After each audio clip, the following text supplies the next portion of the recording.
শীতকাল, মাঘ মাস, কনকনে শীত।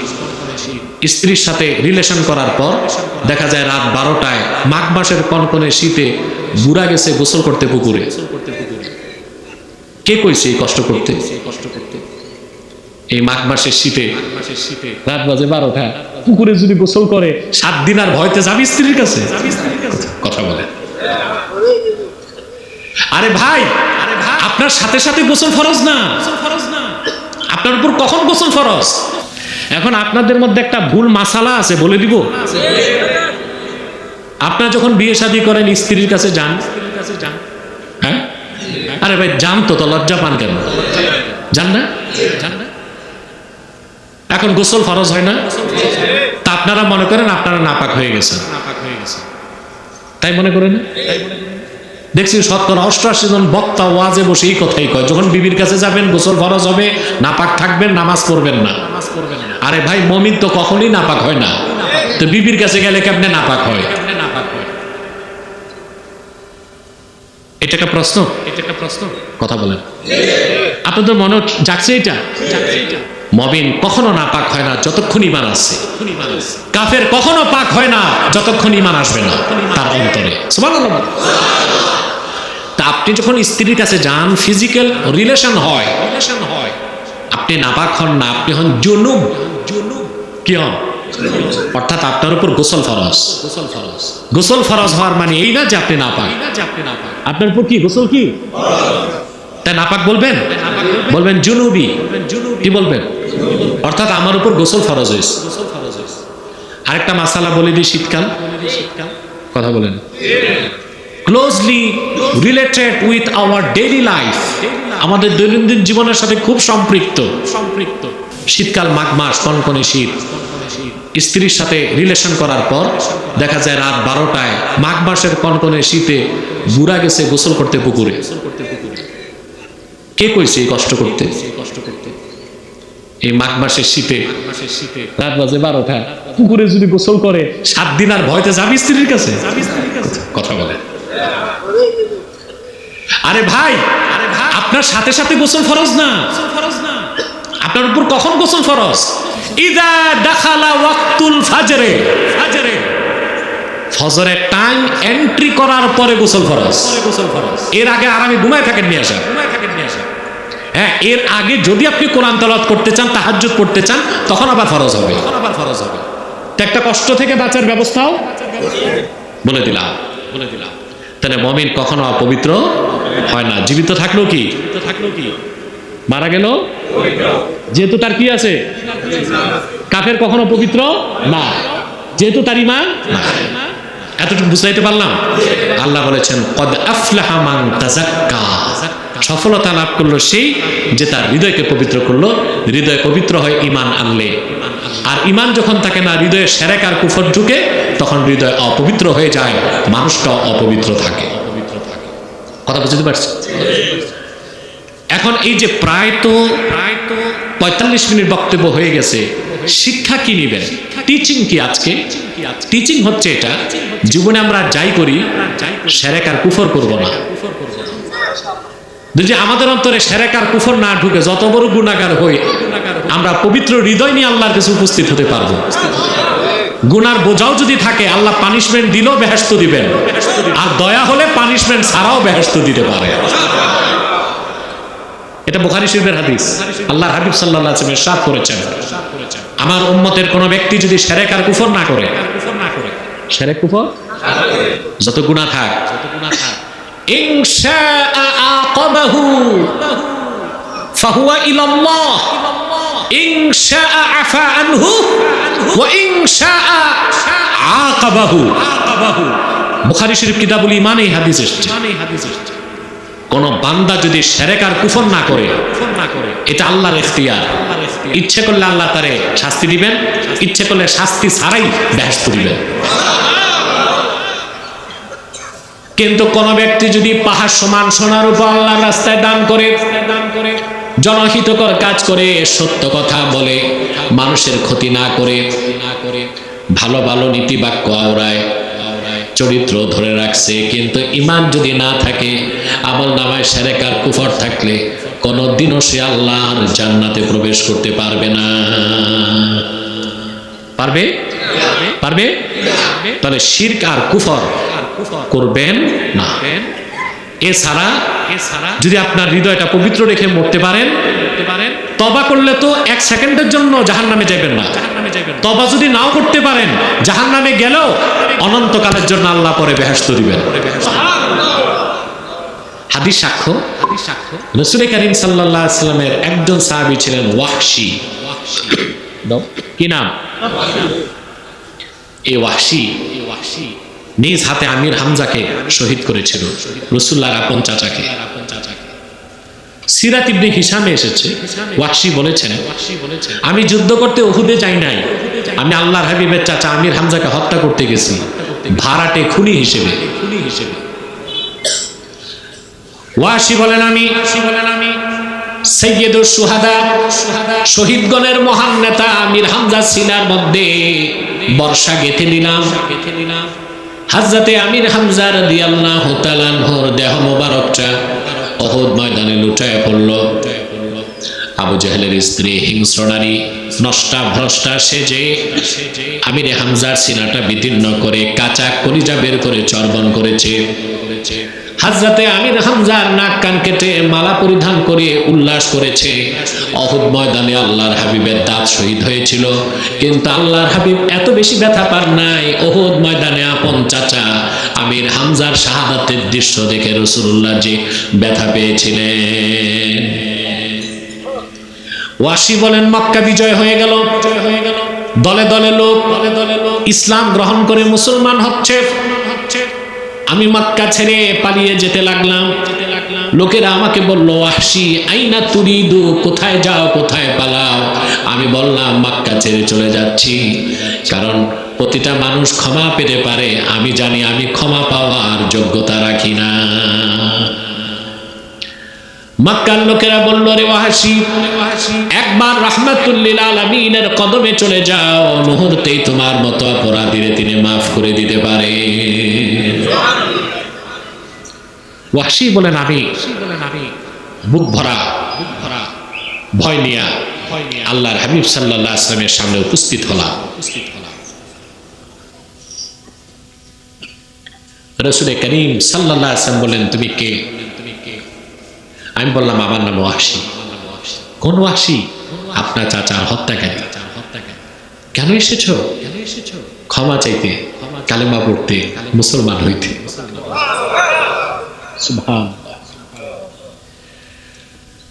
আল্লাহর হাবিব সাল্লাল্লাহু আলাইহি ওয়াসাল্লাম বললেন, আমি কখনোই চাই নাই তুমি আমার কাছে আসো, কিন্তু যেহেতু চলেই এসেছো, ক্ষমাও করে দিলাম, আর তোমার জন্য ইসলামের দরজাও খোলা আছে।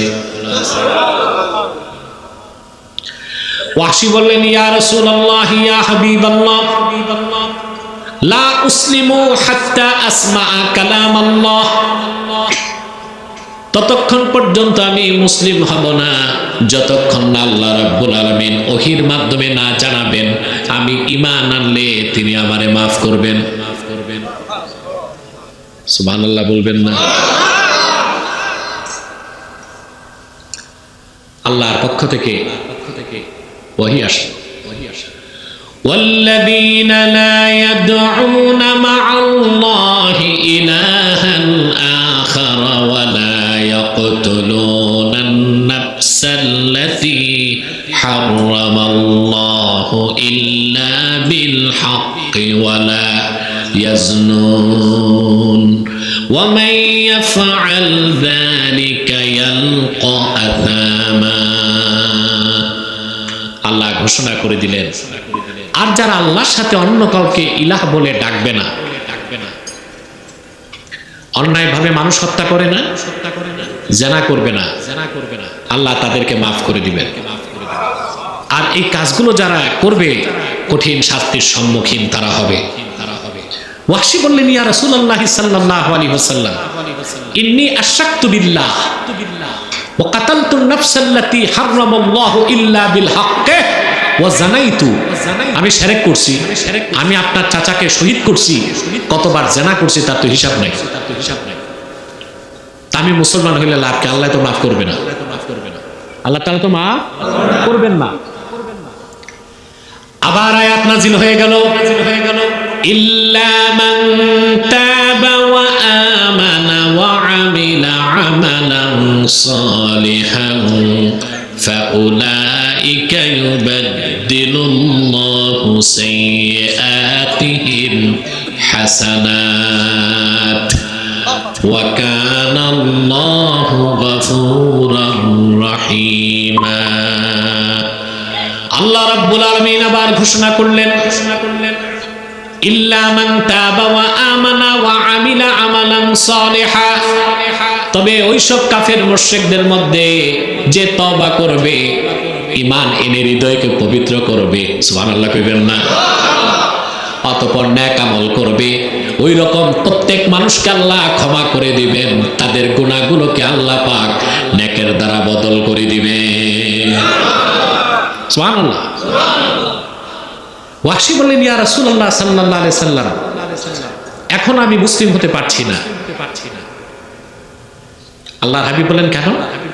তিনি বললেন, ইন্নী আরা ফীহি শারতান ফাহুয়াল আমালুস সালিহ। আল্লাহ তো শর্ত দিয়েছেন, ঈমান আনার পর নেক আমল করতে হবে। আমি ঈমান আনবো, মুসলমান হব, কিন্তু নেক আমলের ভরসা নেই। সুবহানাল্লাহ। আবার আল্লাহর পক্ষ থেকে আয়াত নাজিল হয়ে গেল, ইন্নাল্লাহা লা ইয়াগফিরু আন ইউশরাকা বিহি ওয়া ইয়াগফিরু মা দুনা যালিকা লিমান ইয়াশা। আল্লাহ রাব্বুল আলামিন ঘোষণা করে দিলেন, নিশ্চয় আল্লাহ রাব্বুল আলামিন, আল্লাহর সঙ্গে কেউ যদি শরীক করে, কাউকে, কোনো মানুষকে, কোনো বস্তুকে, কোনো ব্যক্তিকে, অর্থাৎ শিরকের গুনাহ করে কিংবা কুফরের গুনাহ করে, ওই রকম কাফের মুশরিককে আল্লাহ কখনো ক্ষমা করবেন না। এছাড়া বান্দা যত বড় গুনাহ করুক না কেন, আল্লাহ যাকে খুশি তারে মাফ করে দিবে। ওয়াহশী বললেন, ইয়া রাসূলুল্লাহ, ইয়া হাবিবাল্লাহ, এখনো মুসলিম হতে পারছি না। আল্লাহর হাবিব বললেন, কেন? তিনি বললেন, আল্লাহ তো বলেছেন, ইয়াগফিরু লিমান ইয়াশা, আল্লাহ যারে চান তারে মাফ করবেন, যদি আমারে না চান। আল্লাহু আকবার। রাসূলুল্লাহর সাহাবীগণ তো ১৫০০ বছর আগে আল্লাহর কাছ থেকে বেহেশত লিখে নিয়েছেন। আল্লাহু আকবার। এজন্যই তো আমরা বলি সাহাবায়ে কেরাম মিয়ারুল হক ওয়াল আদালা, সত্য ন্যায় পরায়ণতার মানদণ্ড বলেন সুবহানাল্লাহ। আমার ভাইয়েরা, এবার আল্লাহর পক্ষ থেকে চূড়ান্ত ক্ষমার ঘোষণা আসলো। قل يا عبادي الذين أسرفوا على أنفسهم لا تقنطوا من رحمة الله إن الله يغفر الذنوب جميعا إنه هو الغفور الرحيم। আল্লাহ রাব্বুল আলামিন ঘোষণা করে দিলেন, প্রিয় হাবিব মুহাম্মদ সাল্লাল্লাহু আলাইহি ওয়াসাল্লাম, আপনি ডাক দিয়ে বলুন, হে আমার বান্দারা, তোমরা যারা জুলুম করেছো নিজেদের উপর, আল্লাহর রহমত থেকে নিরাশ হয়ো না। আল্লাহ রাব্বুল আলামিন তোমাদের জিন্দেগীর সব গুনাহগুলো মাফ করে দিবেন, তিনি গফুরুর রহিম। ওয়াহশী বললেন, হাতি ইয়াদাক উবাইউকা ইয়া রাসূলুল্লাহ, আয় আল্লাহর রাসূল, আপনার নূরের হাতটা বাড়ায় দেন, আর দেরি করতে চাই না। সেই হাতে হাত রেখে আপনার দিনের কালেমা পড়ে আমি মুসলমান হয়ে যেতে চাই। সুবহানাল্লাহ। আমরা কি শিখলাম? হৃদয় পবিত্র করতে হয়। হৃদয় পবিত্র হয় শুধু ঈমান দিয়ে। এজন্য মুমিন পবিত্র, আর কাফের কখনো পবিত্র হইতে পারে না। আপনি যদি শিরক বা কুফর করেন, ঈমান চলে যাবে, হৃদয় অপবিত্র হয়ে যাবে। তাই জীবনে আর যাই করেন, ঈমান নষ্ট করবেন না, ঈমানটা ধরে রাখবেন। কথা বলেন, শিরকের গুনাহ করবেন না, কুফরের গুনাহ করবেন না, হৃদয়টা পবিত্র বলে গণ্য হবে। আল্লাহর কাছে আপনি গেলে ফার্স্ট চান্সেও মাফ পাইতে পারেন, সেকেন্ড চান্সেও মাফ পাইতে পারেন। সুবহানাল্লাহ বলেন। আল্লাহ রাব্বুল আলামিন কোরআন কারিমে বলেন, ইয়াওমা লা ইয়ানফাউ মালুন ওয়ালা বানুন ইল্লা মান আতাল্লাহা বিকলবিন সালিম। কিয়ামতের দিন সহায় সম্পদ বিত্ত বৈব কোনো কাজেই আসবে না, বরং যে ব্যক্তি পবিত্র এবং পরিচ্ছন্ন হৃদয় নিয়ে আল্লাহর কাছে উপস্থিত হবে তার কোনো চিন্তা নাই। সফলতার জন্য কয়টা কাজ? প্রথম কি? হৃদয় পবিত্র করা। তারপর পূর্ণ সফলতার জন্য আরো দুইটা কাজ। পূর্ণ সফলতা কেন বললো? যার ঈমান ঠিক সে তো কোনো একদিন বেহেশতে যাবে, তবে শাস্তি হইতে পারে। কিন্তু ঈমান আনার পর আরো দুইটা কাজ যে করবে তার কোনো শাস্তি নাই, ফার্স্ট চান্সে জান্নাত। আপনার কি বেহেশতে যাইতে একটু ট্রানজিট করবেন নি? কথা বলেন। আরে ভাই, মনে জাগতে তো পারে যারা ভ্রমণ বিলাসী, যে একদিন তো বেহেশতে যাবই, তো একটু জাহান্নামটা ঘুরা ফিরা দেখে নিলাম। আবু জাহেল আবু লাহাবে কেমন আছে নাকি? না, আমরা সরাসরি বেহেশতে যেতে চাইলে পূর্ণ সফলতার জন্য আরো দুইটা কাজ আল্লাহ দিবেন। ওয়া যাকা রাসমা রাব্বি, ঈমান আনলো, রবের নামের জিকির করবে। এখন জিকিরটা যে কি অর্থে আল্লাহ বলছে তা তো বুঝতে হবে। আমরা জিকির বুঝি না, বাঙালি। পীরের কাছে যায় সবক নেয়, সকালে 10 মিনিট জিকির, বিকালে 10 মিনিট জিকির, মাঝখানে সকালে মোরাকাবা মুশাহাদা, বিকালে মোরাকাবা মুশাহাদা। কিন্তু সারাদিন দেখা যায় লেনদেন হারাম তরিকায়, সুদ খায়, ঘুষ খায়, পাল্লায় ওজনে কম দেয়, খাদ্যে ভেজাল মিশায়, আরেকজনের ক্ষেতের সীমানা ধাক্কাধাক্কি করে। বিচার আচারে গেলে দুই দিক থেকে একটু বাইপাস। এটা নাই তো বুড়ি সঙ্গে আছে, বুঝছি। আগে বেশি ছিল, এখন তো কিছুটা কমছে না। সম্মানিত সুধী, সকালে জিকির ঠিক, বিকালেও জিকির ঠিক, মাঝখানে চুরি চামারি সুদ ঘুষ সবই চলতেছে। এইরকম জিকির আল্লাহ চায় না। ইমামে রাজি এই অংশের ব্যাখ্যায় কি লেখেন? সুবহানাল্লাহ। ইমাম রাজির ব্যাখ্যাটা শুরুতেই শুনিয়েছিলাম। তিনি বলেছেন, ইন্না মারাতিবা আমালিল মুকাল্লাফি সালাসা, বান্দার আমলের 3টা স্তর। তার প্রথমটাই হচ্ছে অন্তর থেকে শিরক কুফর দূর করা, দ্বিতীয়টা হচ্ছে ইস্তিহদারু মারিফাতিল্লাহি আযজা ওয়া জাল্লা ফিল কলবি, সর্বাবস্থায় আমার আল্লাহর মারিফতের পরিচয় অন্তরে থাকতে হবে, আমার আল্লাহ স্মরণ অন্তরে জাগ্রত রাখতে হবে। আল্লাহর মারিফত পেতে হলে হক্কানি আল্লাহ বুজুর্গদের কাছে যাইতে হবে। কথা বলেন। আল্লাহওয়ালা হক্কানি বুজুর্গ পীরের কাছে না গেলে মারিফত শিখতে পারবেন না। কিন্তু আপনারা হক্কানি পীরের কাছে কম যান, ভণ্ডদের কাছে বেশি যান, ঠিক না? পীর দুই প্রকার, এক প্রকার রাহমানি পীর, আরেক প্রকার শয়তানি পীর। ওলিও দুই প্রকার, এক প্রকার আউলিয়া উর রহমান, আরেক প্রকার আউলিয়া উর শয়তান। যে পীরের কাছে ঈমান নাই, আমল নাই, সুন্নতের চর্চা নাই, নামাজ নাই, জিকির নাই, মুরাকাবা নাই, শরীয়তের বিধান মানে না, গান বাদ্য একতারা দোতারা নিয়ে বসে থাকে, মাজারে সেজদা করে, পীরকে সেজদা করে, যে পীরকে সেজদা করা হয় ওই পীর মুশরিক, আর ওই রকম তরিকা বাতিল তরিকা, ভণ্ড তরিকা। এদের কাছে যাবেন না, এদের কাছে গেলে সব হারাবেন, ঈমান আমল। আল্লাহ বুজুর্গ পীর খুঁজতে লঞ্চে উঠার দরকার নাই, আর বাসের পাশা ধরারও দরকার নেই। আপনাদের গোটা কুমিল্লাকে আবাদ করে গেছেন জোনপুর খানদানের মুরব্বীরা, জানেন? এই আপনার এই বুড়িচং, পুরা কুমিল্লায় বুড়িচংটায় 50 বছর ওজায়ের আহমদ আতিকি রহমতুল্লাহ খেদমত করছে। আমার মনে হয় না এমন কোন মহল্লা আছে যেখানে তিনি যান নাই। কথা বলেন। তো জনপুর সিলসিলা, আমাদের মুরব্বীগণ যে সিলসিলার কাজ করে গেছেন, ওই খেদমত কি এখন নাই? ওনারই তো যোগ্য উত্তরসূরি আয়াজ আহমদ সিদ্দিকী জুবাইরি পীর সাহেব আসেন তো আপনাদের কাছে। এর জন্য বলছি, পীর ধরতে লঞ্চে উঠার দরকার নাই, বাসের টিকিটও দরকার নাই, হক্কানি পীর কাছেই আছে। আলহামদুলিল্লাহ বলেন। আরো আছে হক্কানি পীর, আরো আছে সমাজে দেশে। দেখে দেখে বায়াত নেবেন, ওই পীর দেখলেই দৌড় দিবেন না। আল্লাহওয়ালা বুজুর্গ পীরের সান্নিধ্যে না গেলে এলমে মারিফত শিখতে পারবেন না। তাইলে আল্লাহর জিকিরের অর্থ হচ্ছে আল্লাহর মারিফত অন্তরে, মারিফতের পরিচয় অন্তরে রাখতে হবে। আর আল্লাহর জিকির সব সময় দিলে থাকতে হবে। ওই এলাকায় দেখবেন মাতবর যেগুলো ঘুষখোর, রমজান মাসে দিনে বিচার করে না, রাতে বিচারে বসে। কেন? দিনে রোজা রাখে, রোজা নষ্ট হইলে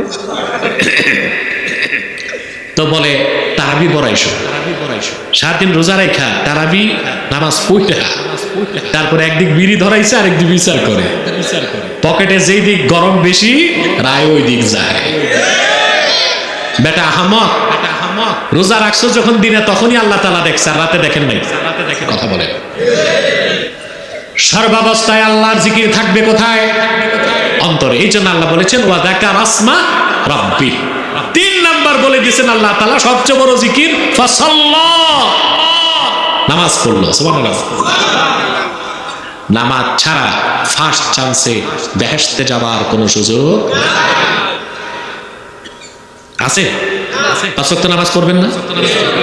আমি একটা প্রশ্ন করব, তারপর উত্তর দিবেন। না পারলে আমি উত্তরটা দিব, তারপর আমি চলে যাচ্ছি। চোর, জেনাকার, শরাবখোর, খুনি, এই 4 ধরনের লোক বড় অপরাধী না বেনামাজি? এটা বিশ্বাস করেন? কই নির্বাচনে তো চেয়ারম্যান, মেম্বার, এমপি ইলেকশন হলে বেনামাজির ভোট পায়। কথা বলেন। চোররে দেয় না ভোট, হত্যাকারীকে খুঁড়িয়ে ডেডের ভোট দেওয়া যাবে না। শরাব খায় কেউ না, ও নেশা করে, কিন্তু ভোট দিচ্ছে না বেনামাজিরে। অথচ সবচেয়ে খারাপ কে? ইন্না তারিকাস সালাতি আকবাহু মিনাল কাতিলি ওয়াস সারিকি ওয়া মুদমিনিল খামরে ওয়াজ জানি। জেনাকার, হত্যাকারী, শরাবখোর, চোর থেকেও নিকৃষ্ট হচ্ছে বেনামাজ। নামাজ পড়বা? যুবকরা পড়বা? ওয়াদা করো 5 ওয়াক্ত নামাজ পড়ার ওয়াদা করো।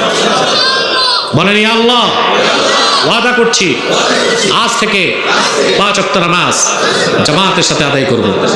যদি শয়তানের প্ররোচনায় নামাজ ছুটে যায়, তাৎক্ষণিক তওবা করে কাজা হিসেবে নামাজ আদায় করব। আল্লাহ কবুল করুক, মঞ্জুর করুক।